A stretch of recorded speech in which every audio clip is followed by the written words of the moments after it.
So what happened was it was late 2016, and obviously the whole filmmaking thing has taken precedence. I mean, especially at this stage of my life, my main goal at the moment is to try to grow as a filmmaker, to try and learn as much as I can, to increase my portfolio of work as much as I can, and to try and find work as much as I can as a filmmaker. And it's extremely tough. It's very, very tough to do. Once you are there, you've made it as a filmmaker. It's fantastic. Obviously, if you love filmmaking, it's one of the best jobs that you can do. It's absolutely incredible. But the journey to get there is often a very difficult one. So, yeah, I was having a tough time of it, and I thought to myself, you know what? I'm getting very little paid work here. I need to just like shoot some stuff myself, because no one's paying me to shoot anything. I need to try and find some things that I can shoot for very, very little money, or maybe no money, that I can use as a kind of showcase of my ability to tell a story, to find a story, that kind of thing. But I didn't really have any decent ideas. There's a few things I was planning, but they didn't really come to fruition. So I was not in a good place in terms of my future. So what happened then was, again, just total stroke of luck. I got an email from a guy called Toby, and he sent an email to me saying, "Hey, Berk, I love your videos. Watch your Final Fantasy X walkthroughs, really good." The kind of message that over the years I've received a fair few times, which I'm obviously infinitely grateful for. It's always lovely, and I always try to read every single one. I mean, I probably do read every single one, but yeah, it came through to me. It didn't seem like all that revelatory until I got like near the end, and he mentioned that he was born without eyes. And that just made me stop for a second. I was like, huh? What? This guy's like totally blind? And yeah, like he mentioned how, I think at the time I was doing Final Fantasy IX, and obviously that game has no voice acting, so I had to read out and voice act the entire game. And he was he was thanking me for taking the time to actually read everything.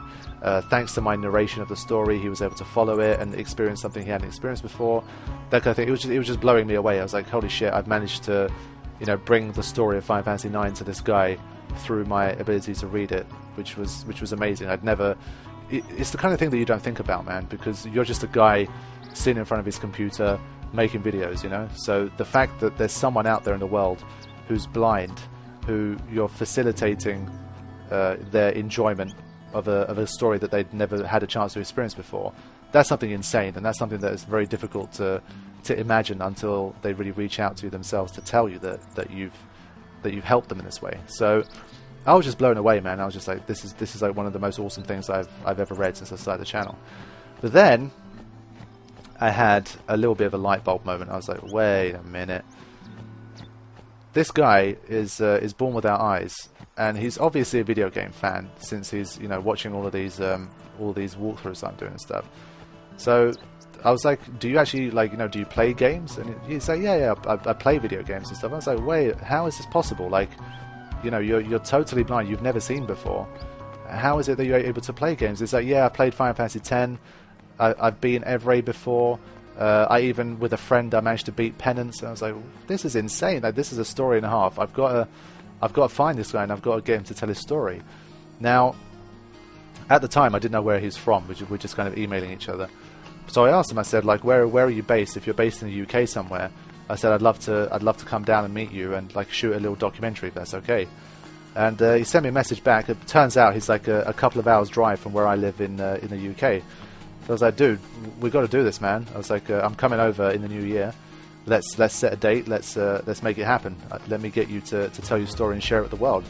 So because this guy watched my Final Fantasy X series, which then inspired him to go and watch my other walkthroughs, and become a fan of the channel, and become so much of a fan of the channel that he contacted me about it, I managed to stumble into this incredible story that I want to share with the world. So early 2017, it was I think 17th of January 2017, I went over to Toby's house. I met him for the first time, and I guess that goes down as like the first time I've ever like met a true fan of the channel who I didn't know at all from real life. So that was very surreal for me, like meeting a fan of the channel for the first time ever. And so yeah, together we made this little documentary. He did a fantastic job in telling his story to me and to the people that will be watching it. and I got to learn a lot about him and why he loves video games, how he's able to play them, and all that kind of stuff. And it ended up being like a really interesting little piece. So I did that, and back when I did shoot this documentary, the whole plan was let's just shoot this little thing. I'll put it onto YouTube because it might be interesting. Maybe some people will watch it, and it'll be an extra chance for me to get a camera in my hand and just shoot a few extra little things. So I didn't really have any big time plans for it. I mean, because I did it with absolutely zero budget. I shot it on my own. Like, one of the cameras was my own, which was a good one, but the other one was like an old crappy camera that I used a second camera. The colors don't even match up properly, that kind of thing. I thought, yeah, this isn't really going to get very far in terms of anything more than just uploading to YouTube as like a little thing. But I finished it. Obviously, I did all the editing myself, all that kind of stuff. It was a total like one-man project, and I sent it to a director friend of mine who said, "Whoa, man, this is a crazy, interesting story. I was like really like riveted by it. I reckon you should enter this into some little festivals because I think the story is interesting enough that you might win some awards for it." And I was like, okay, that. I didn't think it had any chance because most of the documentaries, even that enter the smaller film festivals, they've got some form of financial backing. They've got crews behind them. This is just like me doing it for absolutely zero money. I just, whatever petrol money it cost me to go to Toby's house, that's pretty much all the money that I spent on it. And maybe like a £3 Tesco meal deal or something like that. Those of you guys from the UK will know what I'm talking about. But that's pretty much all it was. So I thought, okay, let me just try it. What do I have to lose? Might as well give it a go. So I entered a few festivals, and what do you know? Like a few weeks later, I got my first email to say Gaming Through New Eyes has been chosen as this month's winner. It's going to be screened, like, I think September this year or October this year. It's going to be screened at like a little, albeit very small festival in London. And I was like, holy shit, like I actually won an award for this documentary. Now, that obviously inspired me to try and enter some more festivals, some slightly bigger ones, to see if maybe I could get something that could generate a little bit of maybe PR for the film and that kind of thing. Because at its core, before I even decided to go and actually film it, like the day I filmed it, I was like, the best that I can do for this guy is to upload it onto YouTube, try to get lots of hits for it, and try to maybe get some developers to make some more considerations for blind gamers in their next game. So maybe someone will turn around and say, hey, for the next, I don't know, The Last of Us 2, we're going to have an extra feature which enables blind players to navigate the menus more easily or something. Even something like that I thought would be a really nice way to give back to the gaming community and hopefully help Toby in playing even more games and having even more experiences. So that was the main goal. But now I was like, well, that's something I'm going to do anyway. It's going to end up on YouTube one way or the other. But let's chase this festival scene and see what we can do out of it. And so one of the festivals I entered was a little bit of a bigger festival. And basically, if a festival's kind of well known enough, it has enough of a reputation as being a legitimate festival. If you win an award on that festival, then you're eligible to have an IMDb page, which was a really big incentive because, as a filmmaker, everyone wants to end up on IMDb because that's where every legit filmmaker has a profile. Martin Scorsese has an IMDb. Christopher Nolan has an IMDb.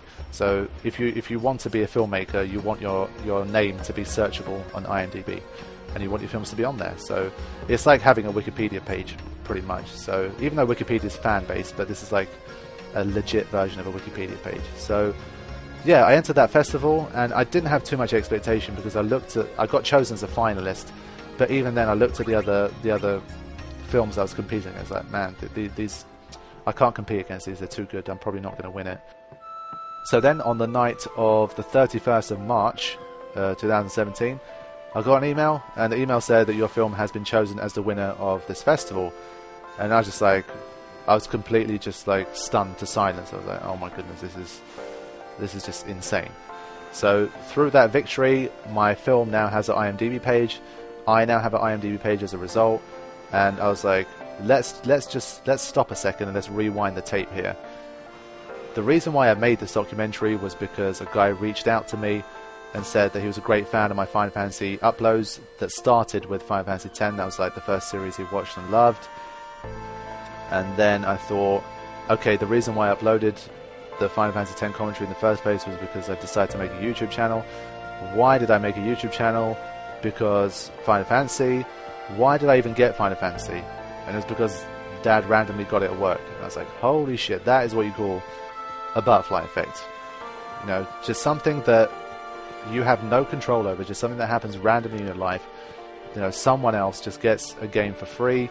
You know, like I think it might have even been a review copy. I don't remember too well now. It might have been a review copy that they got back in the day, and he brings it home. Like I said, there is absolutely no way I think that I would be playing Final Fantasy X and maybe enjoying it this much and enjoying it enough to start a YouTube channel for. You know, so it all comes from that one moment. That absolutely, the day he came home with Final Fantasy X changed my life. So that, my friends, is my relationship with Final Fantasy X. So the next time you ask yourself, why does this guy love Final Fantasy X so much? You know, why is it such a big deal to him? Why does he always want to upload more Final Fantasy X? You know, why is he always looking for excuses to play the game?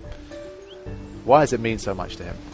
Then this will be the video that you can refer yourself back to, because I don't think there's too much more I can add here. So yeah, that's been my story. That's been me and Final Fantasy X. But this should hopefully go to show you guys that you just never know when your life could change. It could be something just so innocuous, something that you had no idea, that something that you only really appreciate in hindsight. But maybe if you're going through a tough time, or you know, things aren't going the way you want them to, everything can just change in an instant. That's how crazy this life is. You know, someone could, you know, you could bump into someone one day, you could pick something up, you could watch something, you could get an email, you could get a call, you could get a letter, anything. You just never know when your life is going to change. So that's all I'm saying. So for those of you guys who's, you know, if anyone ever says to you, yeah, what good are video games, you know, just stupid entertainment for kids, well, I beg to differ. So there you go, guys. That's my story of Final Fantasy X. That's the 9th anniversary video for the Dan's Great channel. Hopefully we'll see you guys for the 10th anniversary. If you guys have some ideas for what I could do for the 10th anniversary, please do share them, because I've got absolutely no ideas right now. But luckily I've got a year to think about it. So hopefully see you in 2018 for the big one. And thank you guys for watching. Thank you guys for caring, you know, enough to stay with this channel over the years, because I'm pretty sure people watching this are people that have been subscribed to the channel for some time. So thank you guys for always sticking with me through this journey, and hopefully I will see you guys for more videos in the future. Take care.